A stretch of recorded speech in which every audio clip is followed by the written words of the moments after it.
Արամ Վարդևանյանի մասին, որ հատկանիշներն են լավագույնս բնութագրում մարդուն, քաջություն, արդարություն, խոհեմություն, բարություն,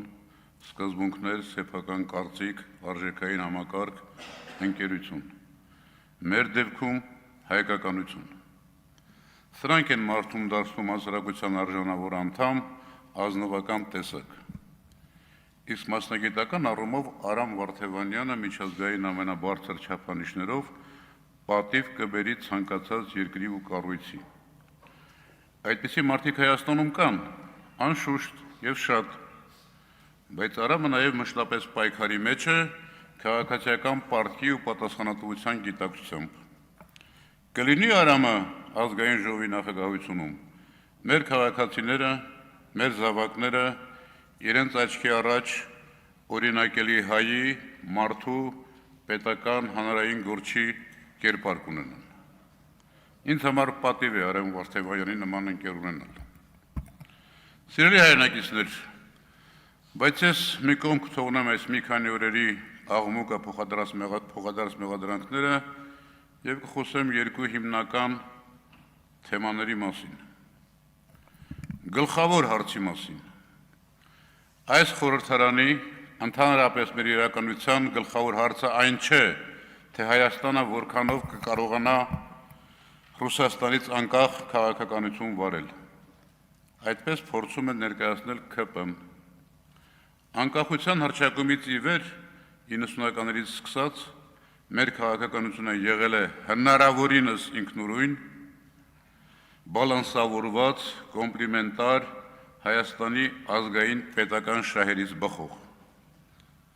2000-ականներին եւ Ռուսաստանի, եւ Եվրոպայի, եւ Միացյալ Նահանգների, եւ Իրանի, եւ Վրաստանի հետ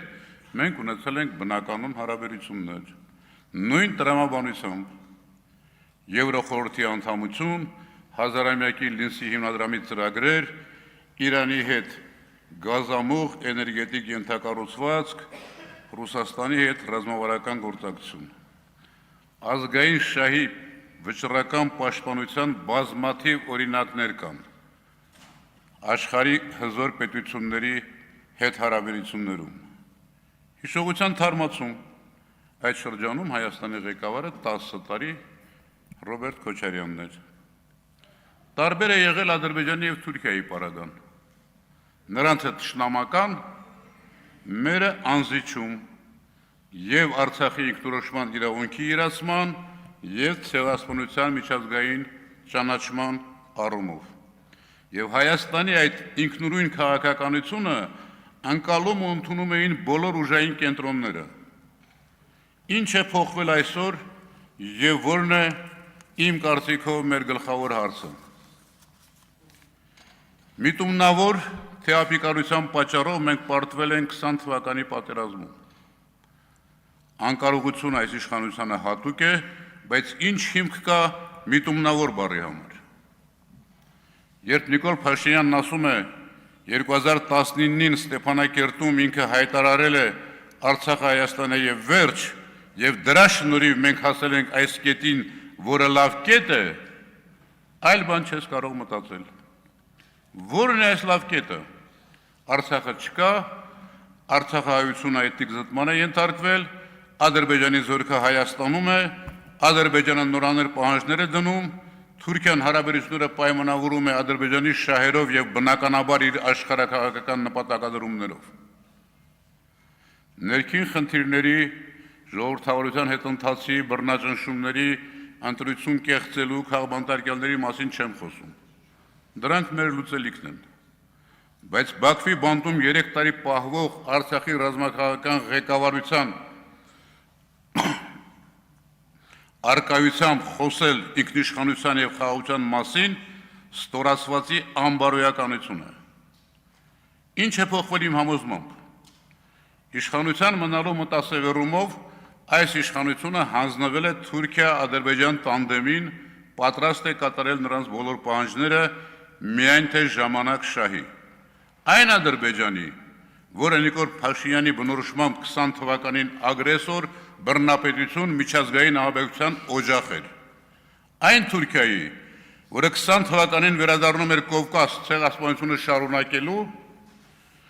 Եվրոպային էլ զգուշացնում էր, թե Թուրքիան վաղը լինելու է Վեննայի պատերի տակ։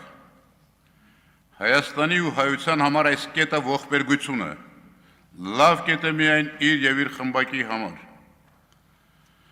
Իրենք իշխանություն են։ Պարոն Վարդանյան, խմբակ բառը խնդրում եմ չօգտագործել, այլապես մենք էլ այդ բառը կօգտագործենք։ Ավարտեցիք։ Իրենք իշխանություն են, որովհետև լավ կետ է։ Այստեղ իհարկե օգնում է Արևմուտք Ռուսաստան հակամարտությունը, Իրանի շուրջ կատարվողը, ինչը մեզ դարձրել է ուժային կենտրոնների բախման կետ, սա ևս բացարձակ լավ կետ չէ, ավելին նոր փորձությունների տանող կետ է։ Ուրեմն մեր գլխավոր օրակարգը ոչ թե ՔՊ-ի հռչակածն է, այլ ստորացվածի ենթարկվողի վիճակից դուրս գալը, ինքնուրույն քաղաքականություն վարելը, տարածաշրջանում գործոնի վերածվելը։ Իրոք ինքնիշխան լինելը, ինչպիսին եղել ենք։ Մենք ենք որոշում մեր ճակատագիրը, թե ուրիշները, ոչ թե որքանով անկախ քաղաքականություն Ռուսաստանից, այլ ինքնիշխան, թե լրիվ կախված Ադրբեջան Թուրքիայից։ Վերջինը ձեր օրակարգն է, բայց ոչ մեր ու հայ ժողովրդի։ Երկրորդ թեման, ինքնության մասին։ ՔՊ-ի նոր թեզն է, ինքնությունը կայուն բան չէ, անընդհատ փոփոխվում է։ Նախ ովքեր եւ ինչն է ձևավորում հավաքական ինքնությունը։ Իմ համոզմամբ հավաքական ինքնությունը ձևավորվել է հազարամյակների ընթացքում մեր հոգևոր, մշակութային, քաղաքական, ռազմական, տնտեսական վերնախավի անհատական եւ խմբային գործունեության արդյունքում, ոչ խմբակային։ Հայոց լեզու, Մեսրոպ Մաշտոց, պատմիչներ, Նարեկացի, Սասունի Դավիթ էպոս, Միջնադարում հայ ազնվականությունը փոխարինած հայ գյուղացու իմաստնություն, հայ ռազմիկի ոգի, ազգային պար, ժողովրդական երգեր, ճարտարապետություն, Էջմիածին, Գանձասար, ցեղասպանություն, Սփյուռք, Կոմիտաս, Արամ Մանուկյան, Գարեգին Նժդեհ, Թումանյան, Չարենց, Մաթևոսյան, Ռոսլին, Մարտիրոս Սարյան, Արարատ, Հովատ զգացող չեղավ։ Ընտրախավն է ձևավորում ինքնությունը եւ մարմնավորում։ Այո, փոխում է ժամանակի մեջ ինքնությունը, բայց հարստանալով նոր գույներով ու կերպարներով։ Որ ազգերն են զարգանում, առաջադիմում անընդհատ արդիականանալով։ Նրանք, որոնք պահպանում են արմատը, պատմական հիշողությունը, ազգային առանձնահատկությունները եւ գործում են ժամանակին համակայլ։ ՔՊ-ի բերած փոփոխությունը զիջելն է, հրաժարվելը տեսակից ու առաքինությունից։ Իբրև անհատ վայելել կյանքը առանց հավաքական գիտակցության ու պատասխանատվության անցյալի, ներկայի, ապագայի հանդեպ։ Հիմա ինքնության հեղաշրջում են փորձում անել, բայց իրականում մի հեղափոխություն է ընթացքի մեջ, գլխարկների հեղափոխությունը։ Գլխարկների փոփոխությունը գլուխը չի փոխում։ Բայց սիրելիներս, ինքնությունը ձեր կարճ կյանքի ու իշխանության տևողությամբ արմատապես չի փոխվում, չի փոխվելու։ Մեր ինքնության մեջ բացառիկ դեր ունի քրիստոնեությունն ու հայ առաքելական եկեղեցին, որի դեմ ծրագրային պատերազմ եք մղում։ Մինչդեռ հայ առաքելական եկեղեցին հայկական պետականությունը զորացնելու, ինքնիշխանություն երաշխավորելու ուժեղ կռվաններից է։ Մի զարմացեք, մենք առաքելություն ունեցող ազգ ենք։ Պարզ է, փոքր մարդիկ մեծ երազանքներ չեն կարող ունենալ, բայց հիշեք, հայկականությունը, հայ ինքնությունը փոխելու ձեր ջանքը դատապարտված է, շարունակեք եւ կտեղամոզվեք։ Իմ խոսքի սկզբում ես խոսեցի մարդկային առաքինությունների մասին, բայց կան նաեւ մեղքերը, գոռոզություն, ագահություն, բարկություն, նախանձ, ընկերազուրկ, երախտամոռություն, մանկուրտություն, որկրամոլություն։ Հաջորդ անգամ կխոսեմ այս ժամանակավոր իշխանության բնույթի եւ Հայաստանի ապագա արժանավոր իշխանության անհրաժեշտության եւ անխուսափելիության մասին։ Շնորհակալ եմ։